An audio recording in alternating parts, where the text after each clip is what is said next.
ท่านผู้ชมที่เคารพทุกท่านครับวันนี้ผมอาจารย์ศักดิ์ชัยสิงหาศรีกรรมการผู้จัดการบริษัทก้าวย่านางจำกัดมีโอกาสมาเยี่ยมผู้มีปัญหาสุขภาพนะครับขอแนะนำให้รู้จักนะครับคุณณรงค์ชัยสันนะครับสวัสดีครับคุณณรงค์ชัยสันนี่อยู่บ้านกุดพังทุยตำบลพังทุยอำเภอน้ำพองจังหวัดขอนแก่นนะครับขอสอบถามข้อมูลเบื้องต้นเลยนะครับทราบว่าคุณณรงค์เจ็บป่วยมาก่อนอยากทราบว่าปัญหาที่เจ็บป่วยนี่คือเป็นอะไรอยู่ครับมันเดินไม่ได้ครับกระดูกมันเคลื่อนกระดูกเคลื่อนเดินไม่ได้แล้วก็เลือดเขาเรียกอะไรเบ้ากระดูกมันเสื่อมเบ้ากระดูกเสื่อมเป็นขาข้างขวาตรงสะโพกใช่ไหมโอเคแสดงว่าก่อนหน้านี้นี่ทำงานหนักไหมหนักทำงานเกี่ยวกับอะไรครับอาชีพแบกข้าวหามนะแบกหามทำไร่ทำนาแบกหามทั่วไปโอเคปัญหานี้เกิดขึ้นเมื่อกี่ปีมาแล้วเมื่อ2 ปีที่แล้ว2 ปีที่แล้วแล้วหมอเขารักษามายังไงตอนนั้นให้ยามีแต่ยาแก้ปวดให้ยาแก้ปวดถ้าปวดมากยาแก้ปวดทั่วไปนี่เอาอยู่ไหมไม่อยู่มันต้องใช้อะไรฉีดมอร์ฟีนเลยเหรอมอร์ฟีนถึงเขาเล่นมอร์ฟีนจากนั้นมาก็เดินไม่ได้เลยทีนี้พอจะเดินไปไหนมาไหนนี่ต้องใช้ไม้เท้าตลอดใช้ไม้เท้าเราลองเดินไม้เท้าแป๊บหนึ่งนะครับอยู่ในสภาพก่อนใช้4 ขาแต่ก่อนใช้4 ขาเนี่ยใช้2 ขาต้องไปแบบนี้คือขาข้างนี้มันรับน้ำหนักไม่ได้รับหนักไม่ได้เลยคือถ้ารับน้ำหนักแล้วมันจะบิดแล้วก็ล้มโอเคครับนั่งลงโอเคแสดงว่าแต่ก่อนต้องใช้ไม้เท้าตลอดใช้ตลอดโอเคครับคุณสำนักศักดิ์นั่งลงนะครับคุณแจ็คทีนี้พอคุณแจ็คไปดูเรื่องของ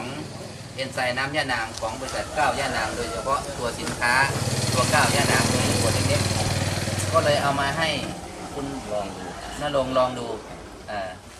ทีนี้หลังจากลองไปแล้วรู้สึกว่าอาการมันเป็นยังไงมันก็เริ่มค้ำได้นะค้ำได้ตอนนี้ไม่ต้องใช้ไม้เท้าก็เริ่มก็เริ่มค้ำได้เริ่มรับน้ำหนักได้ด้วยใช่โอเคแต่ขามันยังยาวไม่ถึงกัน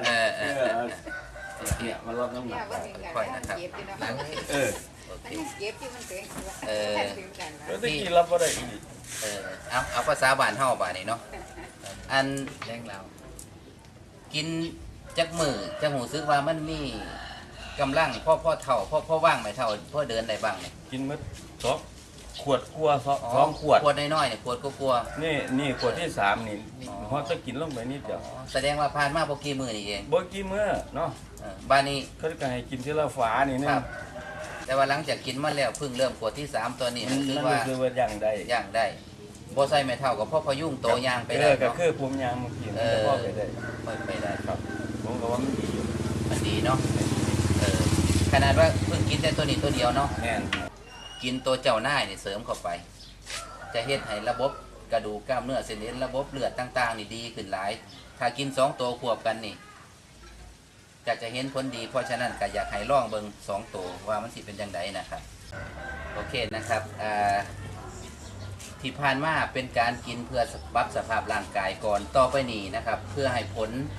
ในการดูแลสุขภาพของเก่ายานางตัวนี้ให้มันได้ผลดียิ่งขึ้นให้เพิ่มปริมาณการกินเด้อบ้านี้ให้กินเทื่อละเพิ่มขวดเช้าเพิ่มขวดแลงเพิ่มขวดเลยจะสังเกตอาการต่อไปนะครับก็เป็นอันว่ามื้อนี้ทางบริษัทเก่ายานางจำกัดนะครับทั้งผมเองกรรมการผู้จัดการพร้อมทั้งทีมงานจะขอแสดงความดีใจกับคุณณรงค์นะครับขออธิษฐานจิตขอให้คุณณรงค์นี่จงหายวันหายคืนนะครับเด้อให้สุขภาพกลับมาแข็งแรงใส่ชีวิตปกติได้คือคนทั่วไปครับขอบคุณหลายๆครับผมสวัสดีครับ